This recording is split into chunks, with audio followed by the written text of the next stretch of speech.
টলিউডের বিশিষ্ট অভিনেতা রাহুল অরুণোদয় বন্দ্যোপাধ্যায় তার যে মৃত্যু দুর্ঘটনা, নাকি এর মধ্যেও কোনো অন্যরকম তত্ত্ব রয়েছে? কেন ঢাকা দিতে চাওয়া হচ্ছে প্রযোজনা সংস্থার তরফ থেকে? একাধিক অসঙ্গতিমূলক প্রশ্ন কেন উঠছে? মাত্র ৪২ বছর বয়সে একটা তরতাজা প্রাণ এইভাবে চলে গেল এবং সেটা যথেষ্ট দুঃখজনক, বেদনাদায়ক। কিন্তু এটা আজকের তো নয়, টলিউডে এর আগেও দেখা গেছে দুজন অভিনেত্রীকে, মানে কলাকুশলীরা, তাদের এইভাবে প্রাণ গেছে। এবং জুবিন গর্গ কিছুদিন আগে ওনারই যে গায়ক ছিলেন, যার গানের লিপ দিয়েছিলেন উনি, পিয়ারে পিয়ারে, সেও চলে গেছেন ওইভাবে।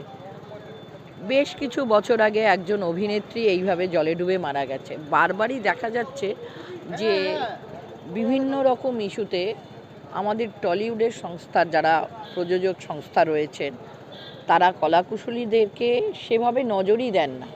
একটা ওখানে প্রোগ্রাম হচ্ছে, আমাদের এখানে কোনো কিছু শুটিং করতে গেলে যদি একটা পারমিশন নিতে হয়, তাহলে ওখানে কেন পারমিশন নেওয়া হলো না, একটা প্রশ্ন।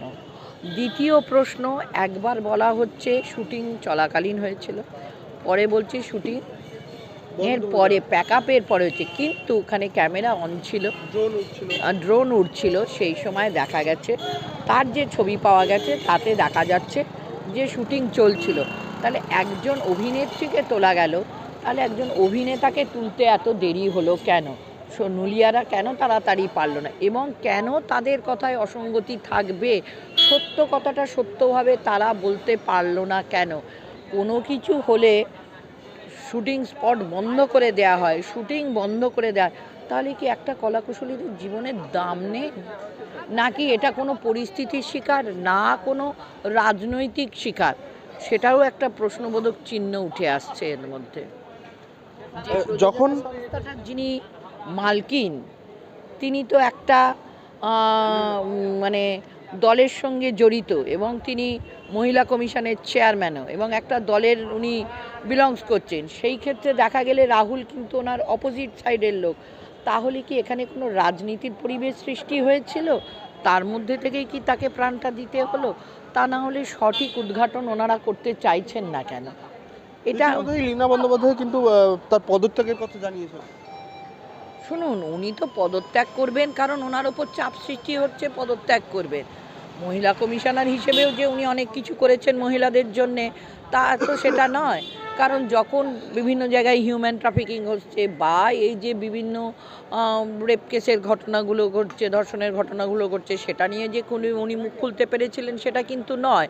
ফলে ওনার থাকা বা না থাকাটা দুটোই সমান, কারণ এগুলো হচ্ছে আমাদের যে সরকারি দল, তাদের পাপেট হিসেবে ওদেরকে বসিয়ে রাখা হয়েছিল। সঠিক কাজকর্ম তোরা করেনি। তাহলে যদি তাই হতো, একজন মহিলা কমিশনের চেয়ারম্যান, তাহলে সে তো সঙ্গে সঙ্গেই যে আরজিকরের যে ঘটনাটা ঘটেছিল, তাহলে সেগুলো নিয়ে কথা বলতো। তা কই, সেগুলোর ব্যাপারে তো উনি সেভাবে সরব হয়ে উঠতে পারেননি।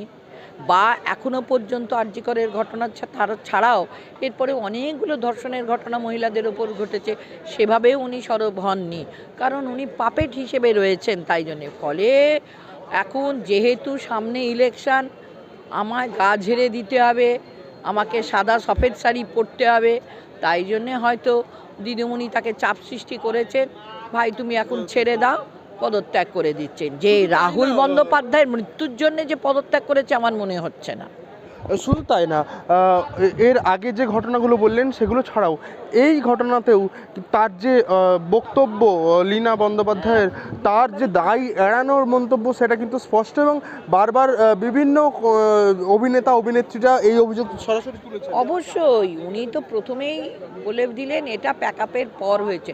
তাহলে প্যাকআপের পরে একটা অভিনেতা তোমার সঙ্গে যখন রয়েছে, আমি মনে করি কি, আমার ইন্ডাস্ট্রিতে যদি একটা কোনো কর্মীর কিছু হয়, দায়ভারটা কার? ইন্ডাস্ট্রির মালিকের। তাহলে তোমার ইন্ডাস্ট্রিতে তোমার প্রযোজনা সংস্থায় কাজ করতে গেছে, তা সে ঠিক আছে কি বেঠিক আছে সেটা দেখার দায়িত্ব ন্যূনতম প্রশাসনিক অনুমতি তাই না, কিচ্ছু নেয়নি। সেটাই তো হচ্ছে কথা। এখানে আমরা একটা মিটিং করতে গেলে, সাধারণ ধরো দিয়ে স্ট্যান্ড রোডে মিটিং করতে গেলে একটা পারমিশন নিতে হয়েছে।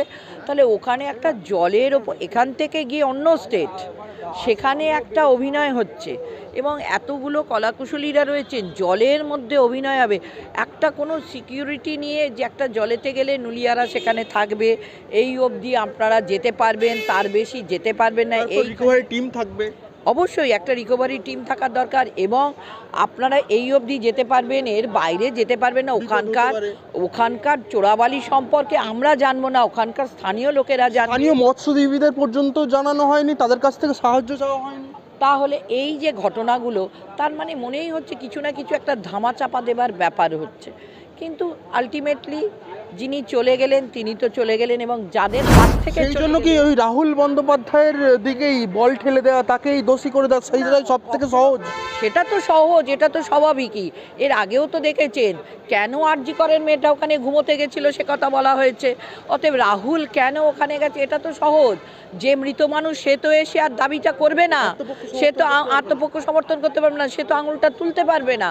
কিন্তু সে যে মারা গেল, ন্যূনতম পক্ষে 3টে দিনও কিন্তু ইন্ডাস্ট্রি বন্ধ রইল না।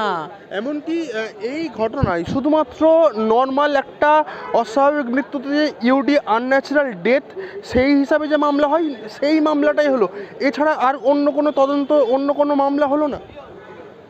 বললাম তো, এটা সবটাই মনে হচ্ছে কিছু না কিছু গটাপ। এটাকে ধরতে গেলে দেখা যাবে এই রকমই ওই আন্দাজটা প্রভাব খাটানো হচ্ছে। কে যেন একটা দেখলাম ফেসবুকে লিখেছে যে একজন সাংবাদিক, কিছুদিন আগে একজন ইউটিউব সাংবাদিক মারা গেছেন অরবিন্দ ভট্টাচার্য বলে, তারও অস্বাভাবিক ডেথ, সেখানেও আনন্যাচারাল ডেথ বলে লিখে দেওয়া হয়েছে, দিয়ে দায়ভার তার ওপরেই চাপিয়ে দেওয়া হয়েছে।